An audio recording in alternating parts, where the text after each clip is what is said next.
Hi viewers, good afternoon. Welcome to smart investor. Markets లో ఉదయం నుంచి వీక్నెస్ కొనసాగుతూనే ఉంది. అంతర్జాతీయ మార్కెట్ నుంచి వస్తున్న నెగిటివ్ సంకేతాల నేపథ్యంలో మార్కెట్స్ లో ఈ ఉదయం నుంచి మనం వీక్నెస్ చూస్తున్నాం. ఇంట్రాడేలో ఒక దశలో నిఫ్టీ 7,400 పాయింట్ల దిగువకు కూడా వచ్చిందని చెప్పుకోవాలి. అయితే ప్రస్తుతం మార్కెట్స్ లో కొద్దిగా రికవర్ కావడం మనం చూస్తున్నాం, ఒక 20 to 30%. నిఫ్టీ ప్రస్తుతం 40 పాయింట్ల నష్టంతో 7,415 పాయింట్ దగ్గర ట్రేడ్ అవుతుంది. సెన్సెక్స్ 144 పాయింట్లు కూలిపోయి 24,396 పాయింట్ల దగ్గర ప్రస్తుతం ట్రేడ్ అవుతుంది. ఓవరాల్ గా చాలా వీక్నెస్ కొన్ని స్పెసిఫిక్ సెక్టార్స్ లో మనకు కనిపిస్తుంది. క్యాపిటల్ గూడ్స్, బ్యాంకింగ్, ఆటో రంగ షేర్స్ లో హెవీ సెల్లింగ్ ప్రెషర్ మనకు చూస్తున్నాము. ఈ ఉదయం నుంచి మనం చూసుకున్నట్టయితే అంతర్జాతీయ మార్కెట్ లో ప్రధానంగా ఇవాళ ఏషియన్ మార్కెట్స్ క్రాక్ అవడానికి కారణం ఒకటి క్రూడ్ ఆయిల్ ధరలు చెప్పుకోవాలి. వరుసగా మూడో రోజు కూడా క్రూడ్ ఆయిల్ ధరల పతనం మనకు కనిపిస్తుంది. ఎందుకంటే హెవీ ప్రొడక్షన్ కనిపిస్తుంది. అయితే అందుకు తగ్గట్టు డిమాండ్ లేకపోవడం కూడా ఒక రకంగా క్రూడ్ ఆయిల్ ధరలు పతనం అయ్యేందుకు కారణంగా చెప్పుకోవాలి. అండ్ రూపీ కూడా ఇవాళ ఓపెనింగ్ లోనే బాగా వీక్ గా కనిపించింది. 68 మార్క్ మరొకసారి క్రాస్ అయింది. ఆల్మోస్ట్ ఒక 20 పైస్ డౌన్, 20 పైసల నష్టంతో ప్రస్తుతం ట్రేడ్ అవుతుందని చెప్పుకోవాలి. And mid caps, small caps లో కూడా వీక్నెస్ కనిపిస్తుంది. మిడ్ క్యాప్స్ 1% డౌన్ తో, స్మాల్ క్యాప్స్ ఆల్మోస్ట్ ఒక 2.5% డౌన్ తో ప్రస్తుతం ట్రేడ్ అవుతున్నాయి. బ్యాంక్ నిఫ్టీ కూడా దశలో 15,000 పాయింట్ దిగువకు వచ్చింది. ఆల్మోస్ట్ ఒక 1% డౌన్ తో ట్రేడ్ అవుతుంది. 52 వీక్ లో టచ్ చేసిన షేర్స్ లో మరొకసారి మళ్ళీ ICICI bank, state bank of India, syndicate bank, UCO bank, ఇలా ప్రధానంగా బ్యాంకింగ్ రంగ షేర్స్ మాత్రమే 52 వీక్ లో టచ్ చేస్తున్న వాటిలో కనిపిస్తున్నాయి. అండ్ ఏషియన్ మార్కెట్స్ లో స్ట్రైట్స్ ఆల్మోస్ట్ ఒక 1%, హ్యాంగ్సెంగ్ ఆల్మోస్ట్ ఒక 2.5% డౌన్ తో ప్రస్తుతం ట్రేడ్ అవుతున్న పరిస్థితి మనకు కనిపిస్తుంది. ఇవాళ మేజర్ గా మార్కెట్స్ ని ఎక్కువగా ప్రభావితమైన షేర్ క్రాంప్టన్ గ్రీవ్స్ గా చెప్పుకోవాలి. క్రాంప్టన్ గ్రీవ్స్ ఆల్మోస్ట్ ఇవాళ 28% నష్టపోయింది. ఆల్మోస్ట్ 119 రూపాయల కనిష్ట స్థాయి దగ్గర పడిపోయింది. అనేక కారణాలు చెప్పుకోవాలి. ఒకటి, Q3లో వాళ్ళ లాసెస్ ప్రకటించడం, దాదాపు 107 కోట్ల రూపాయల నష్టాన్ని వాళ్ళు ప్రకటించారు. 2000 అంటే ఇయర్ ఆన్ ఇయర్ తో ఒకసారి పోల్చుకున్నట్టయితే గత సంవత్సరం ఇదే త్రైమాసికంలో 274 కోట్ల రూపాయల లాభాన్ని ప్రకటించారు. ఆర్డర్ ఇన్ఫ్లో తగ్గడం ఒకటి, అండ్ స్లంప్ మార్కెట్ లో కనిపించడం, సబ్సిడరీస్ ప్రొవిజనింగ్ చేయడం ఒకటి, అండ్ ఆపరేషనల్ పర్ఫార్మెన్స్ కూడా చాలా వీక్ గా కనిపిస్తుంది. మరో ప్రధాన ఆరోపణ కంపెనీ మీద వినిపిస్తుంది. డీమెర్జర్ సంబంధించిన కంపెనీ వివరాలు వాళ్ళు వెల్లడించకపోవడం కూడా ఒక రకంగా కంపెనీ మీద ప్రధాన ఆరోపణ వినిపిస్తోంది. అండ్ ఇమీడియట్ గా ఎండి, సిఇఓ ఇద్దరు స్టెప్ డౌన్ అయిపోయారు క్రాంప్టన్ గ్రీవ్స్ సంబంధించి. ఒక్కసారిగా పానిక్నెస్ వాతావరణం క్రాంప్టన్ గ్రీవ్స్ లో మనం చూస్తున్నాము. సుజలాన్ కూడా ఆల్మోస్ట్ ఇవాళ ఒక 13% వేరే క్రాక్ అవడం మనకు కనిపిస్తోంది. ప్రధానమైన లాసర్స్ లో వేదాంత ఒక 5.5%, బిహెచ్ఎల్ ఒక 4% డౌన్ తో మనం చూస్తున్నాం. ఎలా ఉండొచ్చు ట్రెండ్? ఈ టైంలో ఇన్వెస్ట్మెంట్ ట్రేడర్స్ తీసుకోవాల్సిన స్ట్రాటజీస్ గురించి మనతో మాట్లాడేందుకు ఇద్దరు అనలిస్టులు సిద్ధంగా ఉన్నారు. Good afternoon both of you sir. Markets లో స్టిల్ వీక్నెస్ కనిపిస్తుంది. ఎక్కడ చూసినా ఏ ఇంటర్నేషనల్ మార్కెట్స్ లో కూడా రెడ్ ఆల్మోస్ట్ ఒక రక్త కన్నీర్ లాంటి పరిస్థితి ఉంది. ఈ బడ్జెట్ అయిపోయిన తర్వాత ఒక క్లారిటీ అని రావచ్చా? ఇంటర్నేషనల్ మార్కెట్స్ లో కొద్దిగా పరిస్థితి మెరుగయ్యేంత వరకు, అండ్ క్రూడ్ ఆయిల్ ప్రైసెస్ ఏదో ఒక పాయింట్ సెటిల్ అయ్యేంత వరకు ఈ పానిక్నెస్ ఇలాగే ఉండొచ్చా? బేసికలీ మన బడ్జెట్ మీద అంతగా ఫోకస్ లేదండి ప్రస్తుతం. ప్రాబ్లీ లాస్ట్ 1 week 10 days లో ఏదైనా కొద్దిగా నాయిస్ అనేది ఎక్కువ కావచ్చు. ఇప్పటిదాకా మాత్రం మనకి నిశ్శబ్దంగానే ఉంది మన బడ్జెట్ గురించి. బట్ బేసికలీ ఈసారి మేజర్లీ మన మార్కెట్ కానివ్వండి, ఇతరత్ర ప్రపంచవ్యాప్తంగా మార్కెట్లో పడడానికి కారణం commodities destruction, China's destruction, and also interest rate hike అమెరికాలో ఎప్పుడైతే అనౌన్స్ చేశారో అక్కడి నుంచి అమెరికన్ మార్కెట్స్ బాగా పడ్డామండి. So overall complete across the globe markets అనేవి పడుతున్నాయి. అది నాట్ ఓన్లీ స్టాక్ మార్కెట్స్ పడుతున్నాయి, కరెన్సీస్ వీక్ అయిపోతున్నాయి, కమోడిటీ మార్కెట్స్ పడుతున్నాయి. ఇవన్నీ కూడా completely they having their own impact on Indian markets. So only domestic కారణాల మూలాన మన మార్కెట్ పడుతుందని చెప్పుకోలేము. కాబట్టి మనకి కొనుగోలు మద్దతు ఎక్కువ లేదు. FIs in fact have been selling on every rise. So ఈ కారణం మూలన మనకి బడ్జెట్ అయిన తర్వాత మళ్ళీ పాజిటివ్ గా మనం చూడగలుగుతాం budget. We don't know, it's too early to predict అండి, చెప్పడం మాత్రం చాలా కష్టం. బట్ బడ్జెట్ లో ఏదైనా మనకి చాలా positive reasons, very strong positive reasons ఏదైనా వస్తే అట్లీస్ట్ ఒక డౌన్వర్డ్ ఫాల్ అయితే తాత్కాలికంగా అరికట్టింది అని చెప్పొచ్చు. దాని తర్వాత again follows back to fundamentals అండి. Corporate fundamentals and corporate results ఎప్పుడైతే ఆశాజనకంగా ఉంటాయో అప్పుడే మార్కెట్స్ ఓవరాల్ గా పాజిటివ్ జోన్ లోకి ఎంటర్ అయ్యే అవకాశం ఉందండి. మళ్ళీ ఒకవేళ పాజిటివ్ గా కార్పొరేట్ రిజల్ట్స్ వస్తే దానికి గ్లోబల్ మార్కెట్స్ తో కూడా అంత సంబంధం లేకుండా కూడా పెరిగే అవకాశం ఉంది. But it will take lot of time. So March results దాకా మాత్రం I don't think they will be any trend setting roots ఉంటాయని మాత్రం నేను ఇండియన్ మార్కెట్స్ లో అనుకోవట్లేదండి. అండ్ టెక్నికల్స్ ఒకసారి చూసుకుంటే సుందర్ గారు, నిఫ్టీ ఆల్మోస్ట్ ఒక 50 పాయింట్స్ రికవర్ అయింది ఇంట్రాడే లో నుంచి, అండ్ సెన్సెక్స్ కూడా ఆల్మోస్ట్ ఒక 150 పాయింట్ల వరకు రికవర్ అయింది. బట్ స్టిల్ బ్యాంక్ నిఫ్టీ మాత్రం బాగా వీక్నెస్ కనిపిస్తుంది, 1% డౌన్ తో చూస్తున్నాం. ఎలా ఉండొచ్చు ట్రెండ్? ఓవరాల్ గా ట్రెండ్ చూస్తే కనుక మన లాస్ట్ 2 days బ్యాక్ 7,600 దగ్గర నుంచి రెసిస్టెన్స్ దగ్గర నుంచి కరెక్షన్ మనం చూస్తున్నాము. ఇవాళ రికవర్ అవడానికి ప్రధానంగా 2-3 మేజర్ కారణాలు అనుకోవచ్చు. ఒకటి 7,400 అనేది ఒక major short term support level. Last week ఇదే ఒక మైనర్ బాటమ్, ఇదే లాస్ట్ వీక్ లో కూడా. ఆ level short term trend deciding level కాబట్టి ఈ లెవెల్లో కొంచెం వాలిటిలిటీ, కొంచెం కన్సాలిడేషన్ ఉండే అవకాశం ఉంది. అలాగే డౌ ఫ్యూచర్స్ కూడా 50-75 పాయింట్స్ పడిన తర్వాత మళ్ళీ కొంచెం ఈ లాస్ట్ హాఫ్ లో రికవరీ రావడము, అలాగే యూరోపియన్ మార్కెట్స్ కూడా కొంచెం ఫ్లాట్ గా ఉండడంతో మన మార్కెట్ లో లోయర్ రేట్ నుంచి షార్ట్ కవరింగ్ రావడంతో కొంచెం స్వల్ప రికవరీ వచ్చింది. కాకపోతే ఇవాళ ఇంటర్డే ప్రస్తుతానికి 7,400 మద్దతు అయితే తీసుకున్నట్టు కనిపిస్తుంది. కానీ ట్రెండ్ వీక్ గా ఉంది కాబట్టి ఇంకొక రోజు చూడాలి. ఇవాళ రేపు కనుక ఏమాత్రం మార్కెట్ 7,400 దగ్గర కొంచెం స్థిరంగా క్లోజ్ అయిందంటే మటుకు అప్పుడు మద్దతు సపోర్ట్ తీసుకున్నట్టు అనుకోవాలి. అప్పుడే లాంగ్ పొజిషన్స్ షార్ట్ టర్మ్ లో futures traders long position attempt చేయొచ్చు. అలా కాకుండా ఇవాళ రేపు కూడా 7,400 దగ్గర వీక్ గా ట్రేడ్ అవుతూ డేస్ లో దగ్గరే ఉంటూ 7,400 కూడా బ్రేక్ అయ్యి దాని కింద క్లోజ్ అవుతే మళ్ళీ షార్ట్ టర్మ్ కరెక్షన్ బిగిన్ అయ్యే అవకాశం కనిపిస్తుంది. అలాగే బ్యాంక్ నిఫ్టీ మనం చూస్తున్నాము, లాస్ట్ వీక్ 15,000 దగ్గర సపోర్ట్ ఉంది, ఆ లెవెల్ కిందే ట్రేడ్ అవడము ఇంకా వీక్ గా ఉంది. బ్యాంక్ నిఫ్టీ ప్రధానంగా వీక్నెస్ చూస్తే కనుక లాస్ట్ ఫ్యూ మంత్స్ గా కంటిన్యూస్ వీక్నెస్ చూస్తున్నాము. నిన్న కూడా ఆర్బీఐ కిట్ పరిస్థితి వచ్చిన తర్వాత ఏమీ పెద్ద ఇమ్మీడియట్ గా పాజిటివ్ ఎక్స్పెక్ట్ లేదు కాబట్టి సో పెద్దగా లాంగ్ పొజిషన్స్ ట్రేడర్స్ ఎవరు అటెంప్ట్ చేయకుండా ఉండడంతో ఇంకా కొంచెం ఆ సెల్లింగ్ ప్రెషర్ అనేది కంటిన్యూ అవుతుంది. ఇవాళ రేపు బ్యాంక్ నిఫ్టీ అయినా కొంచెం రీబౌండ్ అయ్యి 15,000 పైన కనుక క్లోజ్ అయిందంటే అప్పుడు కొంచెం లాంగ్ పొజిషన్ అటెంప్ట్ చేయొచ్చు. బట్ ఏదైనా సరే ఈ వారం తర్వాత కన్సాలేషన్ తర్వాత కానీ మనకు ఒక క్లియర్ డైరెక్షన్ వచ్చే అవకాశం లేదు కాబట్టి ప్రస్తుతం లాంగ్ పొజిషన్స్ వెయిట్ చేయడం మంచిది. Any quick take on Crompton Greaves and Switzerland technicals? Crompton Greaves లో ఆల్మోస్ట్ 28% వరకు ఇవాళ క్రాక్ రావడం మనం చూస్తున్నాం. పానిక్నెస్ ఒకసారి కంపెనీలో కనిపించింది. టెక్నికల్స్ 150-55 దగ్గర మేజర్ సపోర్ట్ చూసాము. సో ఆ లెవెల్ కూడా మార్కెట్ స్టాక్ కొంచెం నిలదొక్కలేకపోతుంది. అంతర్గతం క్రాంప్టన్ గ్రీవ్స్ చూస్తే కనుక ఒక భారీ ర్యాలీ కూడా వచ్చిన తర్వాత కొంచెం రియాక్షన్ మనం చూస్తున్నాము. ప్రస్తుతం ఒక మేజర్ బేరిష్ ట్రెండ్ ఉంది కాబట్టి ప్రస్తుతానికి క్రాంప్టన్ గ్రీవ్స్ అవాయిడ్ చేయడం మంచిది. అలాగే స్విట్జర్లాండ్ కూడా ఎప్పటి నుంచో వీక్ గానే ఉంది. టెక్నికల్ గా ఏమి పెద్ద లాస్ట్ 1 year గా చెప్పుకున్నది కూడా ఏమి లేదు. సో 2 స్టాక్స్ ప్రస్తుతం అవాయిడ్ చేయడం మంచిది. కొంతమంది కాలర్స్ లైవ్ లో ఉన్నారు. ఫస్ట్ కాలర్ విజయవాడ నుంచి మూర్తి. మూర్తి గారు నమస్తే అండి. నమస్తే సుందరరాజు గారు. నేను త్రివేణి టర్బైన్ ఇంచుమించు 100 రూపాయల్లోను, అలాగే అడిడాక్స్ 105 రూపాయల్లోను కొన్నానండి. వీటిని లాంగ్ టర్మ్ కోసం అడ్డుపెట్టుకుంటారు. తర్వాత ఇప్పుడు మీరేమి షేర్ మార్కెట్ ఎంటర్ ఏం కొనొద్దంటున్నారు, బాగానే ఉంది. ఆల్రెడీ ఉన్న స్టాక్ ఇండియాలో అలా ఉంచేసుకోవచ్చా, లేకపోతే అవి కూడా అన్ని బయట పడిపోవాలా? స్పెసిఫిక్ స్టాక్స్ చెప్తే తప్ప చెప్పడం కష్టం, అలా జనరలైజ్ చేసి. ఫస్ట్ క్వశ్చన్ త్రివేణి టర్బైన్ అడిగారు. టెక్నికల్ గా చూస్తే కనుక 150 రూపాయల నుంచి స్టాక్ 90 రూపాయల వరకు పట్టడం చూసాము. టెక్నికల్ గా ఇంకా వీక్ అనేది. అంతర్గత మన ర్యాలీలో చూస్తే కనుక త్రివేణి టర్బైన్ 50 రూపాయల నుంచి 150 రూపాయల వరకు 3 రెట్లు పెరగడం జరిగింది. సో ప్రస్తుతం అయితే మటుకు హోల్డ్ చేయండి. ఓవరాల్ గా ఇంకా కొంచెం సపోర్ట్ 90-95 దగ్గర ఉంది కాబట్టి ఇక్కడి నుంచి కొంచెం కన్సాలిడేషన్ అయ్యే అవకాశం ఉంది. రెండో స్టాక్ కొనొద్దు అన్నాము. సో అలాగే ఈ లెవెల్ అమ్మచ్చా అని అడుగుతున్నారు. ప్రస్తుతానికి అమ్మటం కూడా ఈ లెవెల్లో మీరు టెక్నికల్ అయితే మటుకు ఎప్పటికప్పటికి సపోర్ట్ లెవెల్స్ కూడా చెప్తుంటాము. ఒకవేళ కనుక సపోర్ట్స్ బ్రేక్ అయ్యంటే కనుక షార్ట్ టర్మ్ దాని కింద ఎగ్జిట్ అవడం మంచిది. ప్రస్తుతానికి ఫ్రెష్ బయింగ్ అయితే అవ్వద్దు. అమ్మకాలు కూడా ఒకవేళ ఫండమెంటల్ గా స్ట్రాంగ్, అలాగే టెక్నికల్ కూడా బాగా స్ట్రాంగ్ గా ఉన్న కంపెనీస్ అయితే హోల్డ్ చేయండి. ఈ ర్యాలీలో ఒక రిలీఫ్ ర్యాలీలో బయటపడవచ్చు. తిరుపతి నుంచి గిరిధర్ కాలర్. హలో గిరిధర్ గారు. సార్, హిందాల్కో 700, ఓకే, నెల్కో 120లో 500 ఉన్నాయి సార్. సెకండ్ స్టాక్ ఏమన్నారు? నెల్కో సార్. నెల్కో, ఓకే. ఏ ప్రైస్ తీసుకున్నారు? 120లో 500 ఉన్నాయి సార్. Okay. లాస్ట్ బుక్ చేయాలా, యావరేజ్ చేయాలా? హిండాల్కో 85 రూపీస్ లో 700 అండ్ నెల్కో 125లో 500, 120లో 500.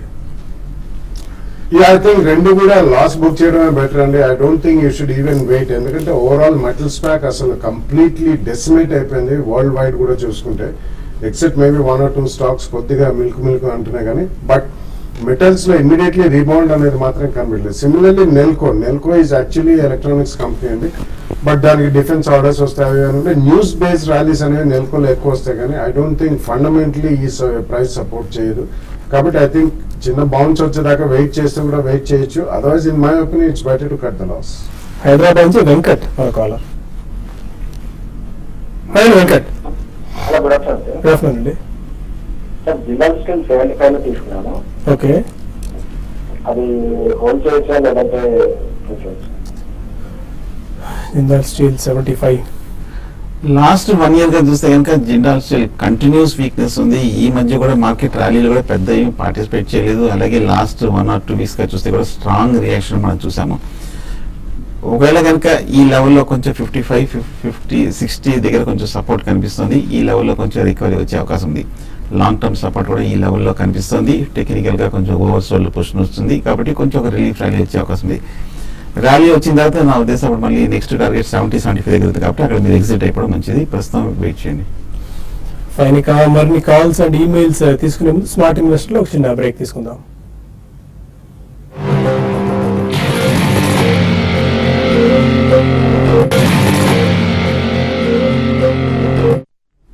Welcome back to smart investor. మరో కాలర్ వెస్ట్ గోదావరి నుంచి Ravindra.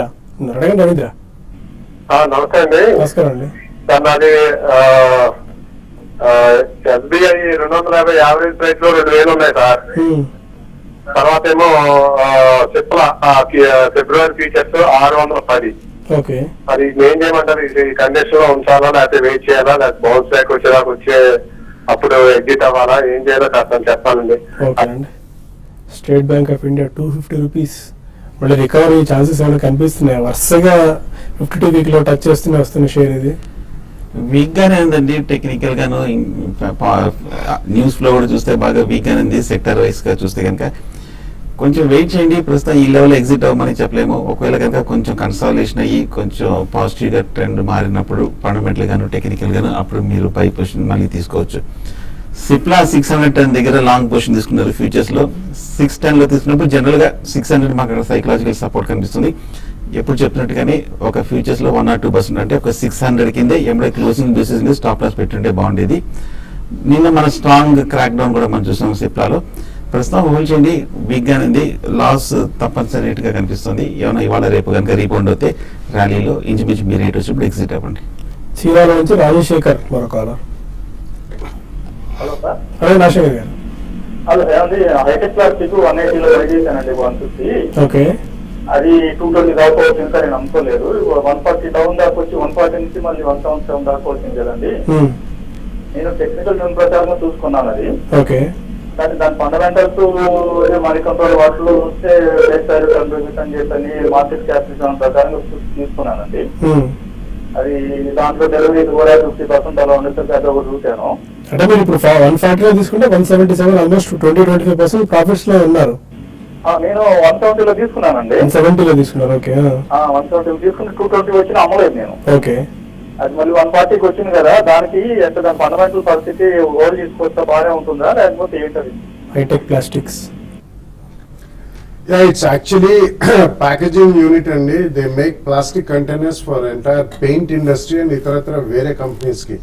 So definitely fundamentally it's a medium scale company and not very strong fundamentals, but management manchidi endukante Asian Paints valladi indulo stakes kuda unnayi aa promoters vi. So I think definitely going forward next 2-3 year view unte matram tappakunda unchmane cheptanu. Additional ga matram konaddu. Recently major crack down vachinappudu అది 140కి రావడం వాస్తవమే.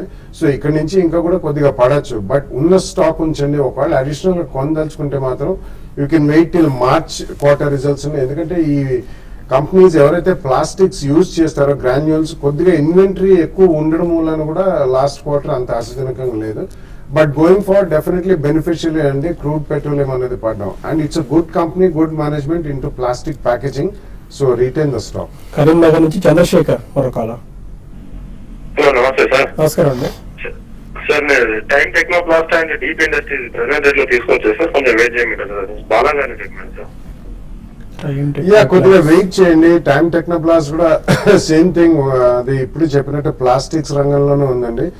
So they are also manufacturers of containers and some of the packaging material లో plastics is the direct input. కాబట్టి మంచి profitability పెరిగే అవకాశం ఉంది. కానీ ఇన్వెంటరీ కొద్దిగా ఉన్నది క్లియర్ అవడానికి కొద్దిగా సమయం పడుతుంది. So definitely it's going to be well over the next 2-3 years. But Deep Industries is directly related to gas and hydrocarbon industry and petroleums ఇవన్నీ కూడా. సో అందులో కొద్దిగా ఫ్లక్చుయేషన్స్ వచ్చే అవకాశం ఉంది. And deep has been recent times లో అది కొద్దిగా లైమ్లైట్ లో కూడా వచ్చింది.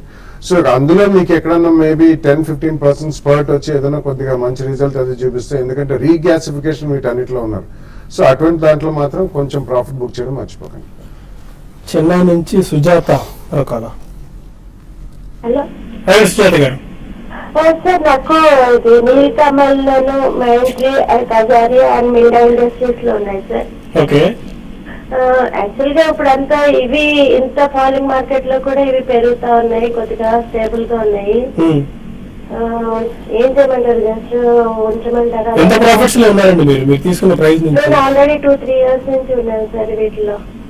అంటే కొనుక్కుంటా అక్యూములేట్ చేసుకుంటా వచ్చాను. ఓకే.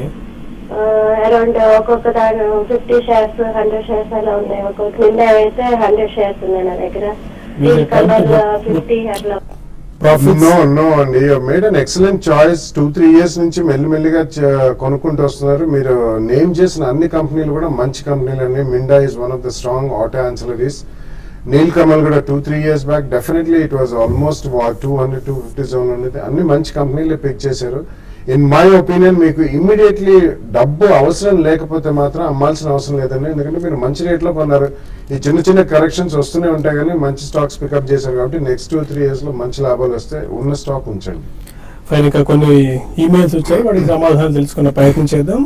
రాజేంద్ర ప్రసాద్ అడుగుతున్నారు, ఇమామి 1300 లో 30 shares అండ్ గ్రాన్యూల్స్ 153 లో 500 shares తీసుకున్నారు. ఈ ప్రైస్ లో యావరేజ్ చేసుకోవచ్చా? ఇమామి లాస్ట్ 1 year గా బాగా పడి ఈ మధ్య 1000 రూపాయల దగ్గర బాగా కన్సాలిడేషన్ అవుతూ ఈ లాస్ట్ 2 weeks ఒక అప్వర్డ్ బ్రేక్అవుట్ కూడా మీడియం టర్మ్ చార్ట్స్ లో ప్రయత్నిస్తుంది. టెక్నికల్ గా బాగానే కనిపిస్తుంది. ప్రస్తుతం అయితే హోల్డ్ చేయండి. ఒకవేళ కనుక ఈ లెవెల్లో కనుక సస్టైన్ అయిందంటే ఈ ర్యాలీ నెక్స్ట్ ర్యాలీలో బాగా పార్టిసిపేట్ అయ్యే అవకాశం ఉంది. గ్రాన్యూల్స్ కూడా అంతకంటే భారీ ర్యాలీ తర్వాత మనం 165 రూపాయల నుంచి 100 రూపాయల వరకు పట్టడం చూసాము. 100 దగ్గర మేజర్ లాంగ్ టర్మ్ సపోర్ట్ కూడా కనిపిస్తుంది గ్రాన్యూల్స్ లో కూడా. ప్రస్తుతం అయితే హోల్డ్ చేయండి. ర్యాలీ వస్తే కనుక 2 స్టాక్స్ పెరిగే అవకాశాలు కనిపిస్తున్నాయి. రాజశేఖర్ అడుగుతున్నారు, SML issues 2-3 years time horizon కోసం ఇప్పుడు తీసుకోవచ్చా? అది you can wait till March results అండి. ఓవరాల్ గా మనకి SML issues is also a decent company. అంటే వాళ్ళు school vans, light and medium commercial vehicles చేస్తారు, అంబులెన్స్లు, స్కూల్ వ్యాన్స్లు ఇటువంటివన్నీ. బట్ ఓవరాల్ గా మనకి మార్కెట్ అంత ఆశాజనకంగా లేదు కాబట్టి కొద్దిగా వెయిట్ చేయండి. మార్చ్ క్వార్టర్ రిజల్ట్స్ అయిన తర్వాత you can take a fresh bet. Pullarao అడుగుతున్నారు, ఎస్బీఐ ఫ్యూచర్స్ 169.25 లో నిన్న తీసుకున్నారు. ప్రస్తుతం ఓపెనింగ్ అవడమే చాలా లో ప్రైస్ తో ఓపెన్ అయింది. ఈ టైంలో లాస్ బుక్ చేసుకోవాలా లేకపోతే మంత్ ఎండింగ్ వరకు వెయిట్ చేయాలా? లాస్ట్ 4 రోజుల్లోనే బాగా పట్టడం చూసాము. మార్కెట్ కూడా కొంచెం లో రేట్ నుంచి స్వల్ప రికవరీ మనం చూస్తున్నాము. స్ట్రిక్ట్ గా ఇవాళ లో కింద స్టాప్ లాస్ పెట్టుకోండి. అలాగే ఈ 1 or 2 days పెరిగితే కనుక కొంచెం ర్యాలీలో ఎగ్జిట్ అవ్వచ్చు. రవీంద్ర కావాలి అడుగుతున్నారు, ప్రజెంట్ రేట్ లో కొన్ని స్టాక్స్ చెప్తున్నారు. జినీ సిల్క్ మిల్స్, దాయి చక్ర Karkaria, Super House, Kajaria Ceramics and Ashok Alcochem ఈ ప్రైస్ లో బై చేసుకోవచ్చు ఈ రేట్ లో? డైచి రీసెంట్లీ కొద్దిగా మంచి క్రాక్స్ చూసామండి. డైచి, కర్కారియా ఇవన్నీ కూడా స్పెషాలిటీ కెమికల్స్ చేస్తారు. So Kajaria has been an outstanding performer last 1 year లో కూడా. అండ్ సెరామిక్ టైల్స్ లో ఇట్స్ ఎ లీడర్ అండి. So definitely I think you should stay hold all your portfolios. Ashok chemicals ఇవన్నీ కూడా డీసెంట్ నెంబర్స్ పోస్ట్ చేశాయి, కానీ కొన్ని మైక్రో క్యాప్ స్టాక్స్ ఉన్నాయి కాబట్టి అది కొద్దిగా జాగ్రత్తగా ఉండాలండి. ఓవరాల్ మార్కెట్ వీక్ అయితే మాత్రం ఇందులో హెవీ కరెక్షన్ వచ్చే అవకాశం ఉంది. But your choice is good. Long term అయితే ఉంచండి.